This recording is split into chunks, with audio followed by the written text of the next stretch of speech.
আমাদের এই আদিবাসীরা বঞ্চনার শিকার, নিপীড়নের শিকার।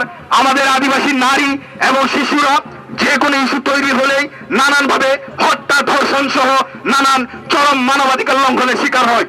আমরা জানি সমতল অঞ্চলের আদিবাসীরাও নানান প্রকল্পের নামে কিংবা পাহাড়ে সেনা শাসনের নামে সেখানে যে পরিমাণ নিপীড়ন নির্যাতন হয়, সেই নিপীড়ন নির্যাতন চরম মানবাধিকার লঙ্ঘনের বিরুদ্ধেও আমরা আদিবাসী ছাত্র জনতা আমরা এর বিরুদ্ধে তীব্র নিন্দা এবং আমরা সুস্থ বিচার এবং তদন্ত দাবি করি।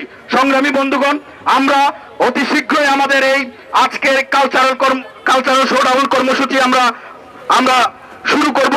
আপনারা যারা বিক্ষিপ্তভাবে অবস্থান করছেন, আমরা আমাদের মূল শোভাযাত্রা কর্মসূচির জন্য যে সভাস্থল সেখানে উপস্থিত হওয়ার জন্য অনুরোধ করছি।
আপডেট নিউজ সবার আগে পেতে নিউজ ইনসাইডার বাংলা চ্যানেলটি সাবস্ক্রাইব করে আমাদের সাথে থাকুন।